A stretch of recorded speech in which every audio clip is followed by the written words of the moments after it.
Hello friends and welcome back for another episode of Indie Impressions. My name is Nick and today we're going to be checking out Homeunculus, a very terrifyingly experimental game and one that came from the Global Game Jam 2014. And if you guys have followed the series for quite a while, you'll know that one of my many missions is to bring you the strangest and most experimental, unique, artistic, bizarre games that I can find.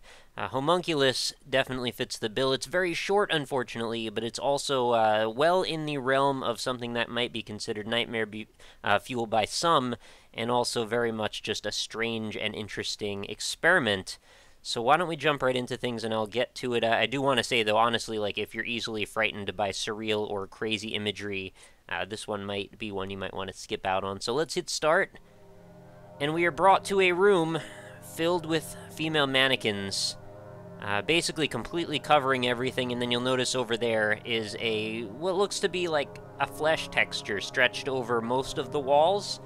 Our only goal in this game is to figure out how to get from where we started out of this house of terrors, and the only thing we've got is this voodoo doll in our left hand, and we seem to have the ability for some reason to manipulate these figures by clicking and dragging in the direction we want to grab and manipulate them with. So if I wanted to grab this arm, for example, I would click on it, and then I would basically lower the camera down a little bit, and then that tells it to go in a clockwise position, and then I think I can do the same with the other arm as well. Now, I don't think you can change in the middle of adjustment, though, so you kind of have to pick which direction you want to go in the first place. But it does end up going back to the start. So you'll notice all of these mannequins move at the same time in the same way.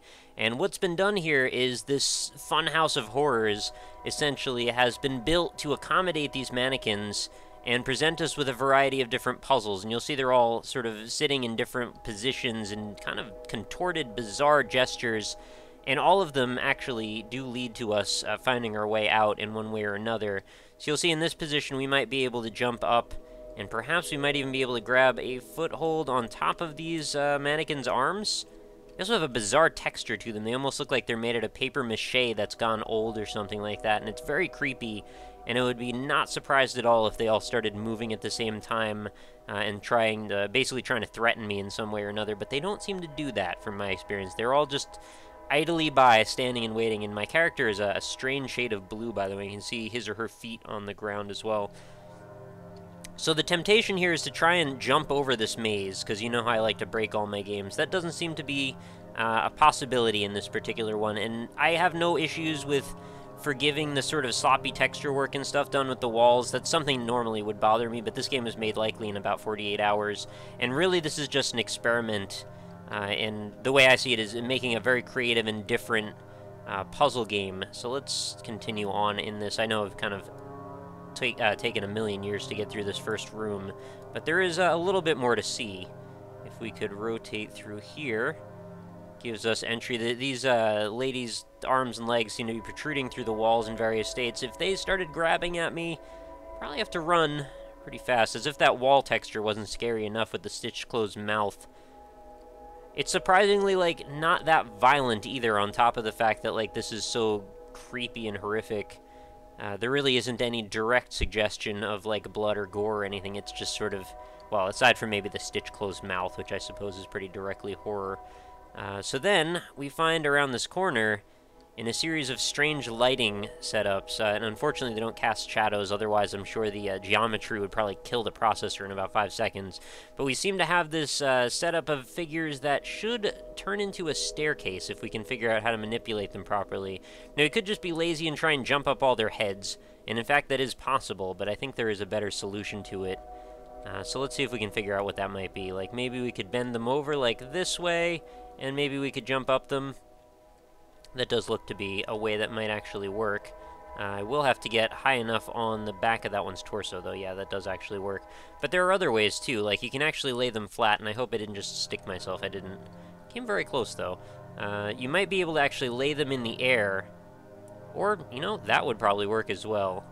I was thinking put the legs up and rotate them behind.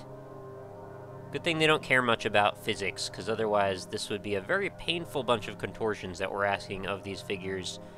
I'll just let them sort themselves out. And look at that, we've got a ready-made staircase. Can almost just walk straight up. Isn't that handy? So now we find a bunch of rapturous figures who are sitting on top of other figures, it looks like, perhaps. There's like tiny little ones down in the corner there. Can't really duck to get a better look at them, but that is... yeah, those are actually more figures.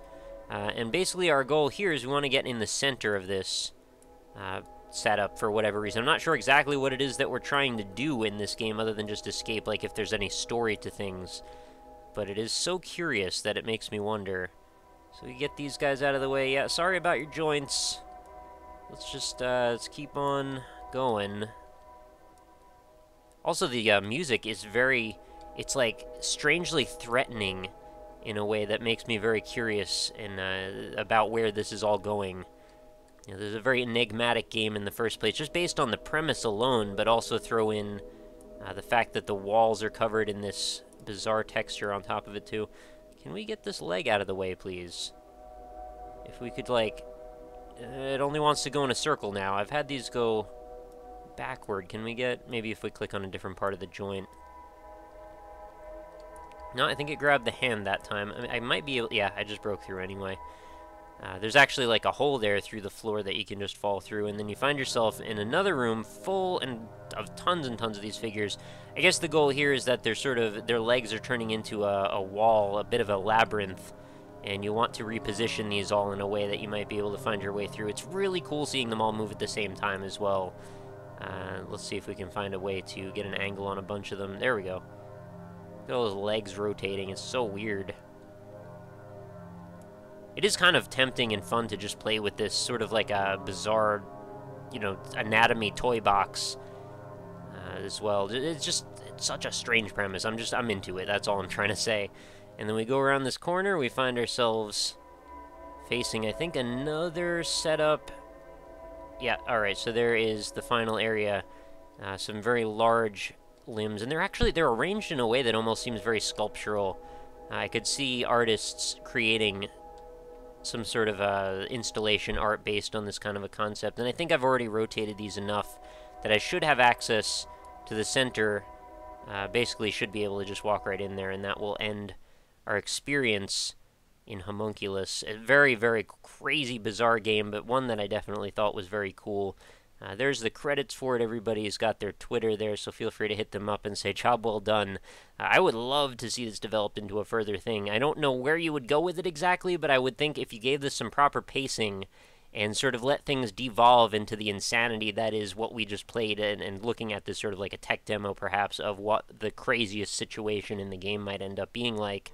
If you frame that within a much larger scenario, this could be really, really disturbingly interesting stuff.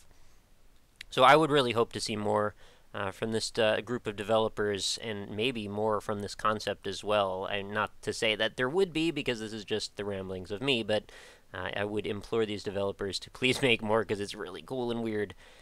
So, yeah, probably one of my top 10 weirdest that I've found for the Indie Impression series. My hat's off to you guys. Thank you, everyone, for watching. As always, feel free to check the description. You can go ahead and try this yourself. There is a downloadable executable for this. It is totally free, and you can feel free to take your own way through that bizarre maze of limbs and parts of humanity all strewn together like a mesh. It's so strange. Anyway, I know I've said this 5,000 times, but just check out my other social media information as well if you don't mind. I've got stuff like my Twitter, my Facebook, and such, as well as indie-impressions.com if you want to visit there. That's where I post every episode from the series. Over 650 other videos that I've made, so feel free to browse around, see if there's anything you find cool, and if you enjoyed the video, please do consider leaving a like. It does help me out a ton, and it basically helps the videos reach more people. So if that's something you think is cool to do, then I would appreciate that you do that. Anyway, I will see you all tomorrow. New episodes of Indie Impressions go up every single day, so I hope you come back again tomorrow for another one, and have a lovely night. I'll talk to you later.